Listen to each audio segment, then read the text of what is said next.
Well, hey guys, what is going on out there today? Brent Abel here at webtennis.com. Another episode of What's the Right Shot. What I've got for you today are two short videos. The first one we're going to start here is with our court diagram video, and what I'm going to illustrate here is what I call the 3-ball drill. This is a doubles drill, and when I say 3 balls, all I'm thinking about in this drill is I just want to make the first 3 balls of every point that we play. Now, this is what I love to do to practice doubles. It's a one-on-one doubles situation where if I'm down here as the server and I've got my practice partner over here, well, we cannot use this part of the court. We can't use that part of the court as well. Everything's got to be able to go, or everything's got to go cross court, right? So when I'm thinking 3 balls and I'm the server, so the serve is the first ball, right? And I'm in total control of that. I'm not thinking I've got pressure that I've got to win this point, that I don't want the return to come back. I'm feeling like I've got respect for my opponent over there, right? I feel like even if I hit a quality serve, the chances are very good it's likely it's going to come back, and that's okay. And we'll take the second ball that I have to play. We'll just kind of take it from there, right? So the first ball being the serve, the second ball being somewhere as a transitional shot. I'm not saying it's serve and volley. It could be serve and volley. It could be serve and half volley, or it could be serve and, the return maybe ends up here short, and rather than feeling like, well, I've got to lunge forward just to make sure I volley it, why can't I put the brakes on here, gather myself, let this ball bounce up, and then transition through it, maybe as a little approach shot, right? So the first ball is serve, no pressure. I'm going to make the serve. The second one is a transitional shot. Could be volley, could be half volley, could be approach shot, doesn't matter. But I'm just going to make it back cross court here to the returner. And then the third shot should be, I ought to be able to get myself positioned up inside, if not, worst case on top of the service line, but typically just a hair inside the service line for the third shot. And no matter what that returner gives back to me, I'm going to make it. I'm just going to make the shot, not feeling like, I've got pressure, I've got anxiety, I've got concern here, I have to end the point. No, you don't.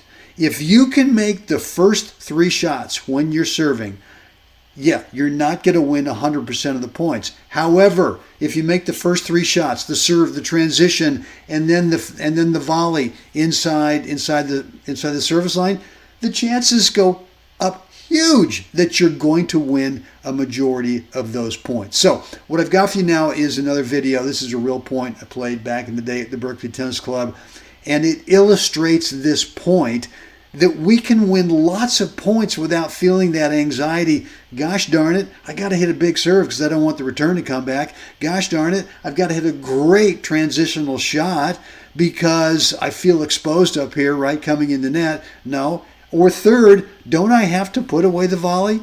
No, you do not have to be the one that actually hits an outright winner to be able to win a majority of the points, right? You can make your first 3 shots and let your opponent participate in you winning points, right? Here comes that next video.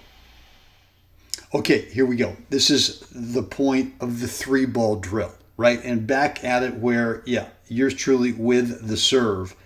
And we're just going to make the first serve. And look, we're now coming into the transitional area, right? We're coming into it. And this is a tough return, right? And a lot of people just absolutely freak out here. But I just assume that as long as I can shove this ball back cross court, I'd like to keep it deep. But if it ends up short, okay, we'll just take it from there. And the reality is the returner's partners don't really poach all that much. So I'm not really too concerned about that returner's partner poaching. So all I'm trying to do is just, what do I have to do to just get this thing back? I don't care what it looks like. Doesn't have to be, out of the unbelievable teaching manual of all time. Just shove the thing back there and now improve your court position. That's the first 2 shots. And now where are we? Now we are up inside, right there. Well, maybe right on top of the service line. And let's see what we get. Can we make a third shot? Guy hits a great shot. right? He hits a really good shot. And I'm just trying to make sure that it gets back. Could that returner's partner have poached that one off? Probably. But maybe he's also thinking, because his partner's taken me into the alley, there's a chance I might go up his line there, right? So maybe he's looking for that. And so the next thing you know is, all right, here we go. I've made 3 shots. I've made the serve, I've made the transition, and I've made the next shot. And now, as a team, we've got a pretty good wall up there, right? We got a pretty good core position. And look, how anticlimactic is that, right? We're all thinking, oh my gosh, we gotta be in the 11 p.m. top 10 ESPN highlight shots of the day to win points. No, you don't. This is all you have to do. Make your first 3 shots, and the chances go way up that you're going to win a ton of points. So the purpose of this today is to help you realize that, you don't have to be the greatest server of all time. Don't have to be the greatest transition player of all time. Don't have to be the greatest volleyer of all time. All you've got to do is force somebody to have to hit a bunch of shots. And that's it.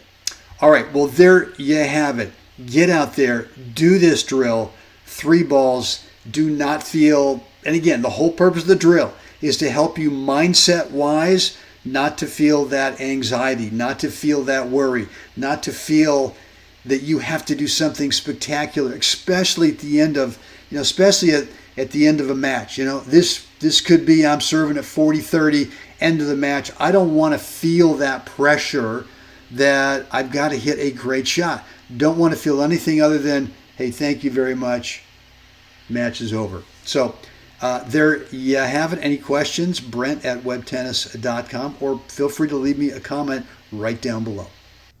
Well, hey, it is Brent back here with you, and I've got one quick question for you, and that is, are you struggling mentally during your matches with nerves, feeling tight or anxious, or maybe that you're about to choke another lead, especially when you're trying to close out tough sets or really close matches? Now, what I've got for you is a complimentary private video that will teach you how to manage that between points and side change times, which actually ends up being approximately 80% of the overall time when you play your matches.